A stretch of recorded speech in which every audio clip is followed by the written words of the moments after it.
মুঠোফোন ও ব্রডব্যান্ড ইন্টারনেটের উপর নতুন করে আরোপিত কর প্রত্যাহার করা হয়েছে। বুধবার গণমাধ্যমে পাঠানো এক বিজ্ঞপ্তিতে এ তথ্য জানায় জাতীয় রাজস্ব বোর্ড।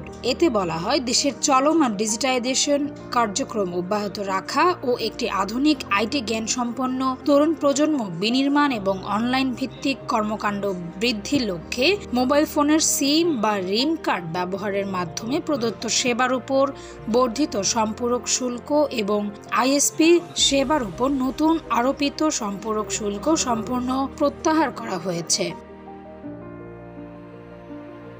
উল্লেখ্য, গত 9 জানুয়ারি ব্রডব্যান্ড ও মোবাইল ইন্টারনেট ব্যবহারে খরচ বাড়ানোর সিদ্ধান্ত নেওয়া হয়। প্রথমবারের মতো ব্রডব্যান্ড সেবায় 10% সম্পূরক শুল্ক আরোপ করে এনবিআর। এই নির্দেশনা বাস্তবায়িত হলে 500 টাকার সংযোগে গ্রাহককে বাড়তি গুনতে হতো অন্তত 77 টাকা। আর মোবাইল সেবায় অতিরিক্ত 3% সম্পূরক শুল্ক আরোপ করায় 100 টাকা রিচার্জে কর দিতে হতো 56 টাকার বেশি। এতে সম্পূরক শুল্ক, ভ্যাট ও সারচার্জ মিলিয়ে 28 টাকা 10 পয়সার পরিবর্তে দিতে হতো 29 টাকা 80 পয়সা। সব মিলিয়ে 100 টাকায় সরকার পেত 56 টাকা 30 পয়সা। ডেস্ক রিপোর্ট, ভোরের পাতা।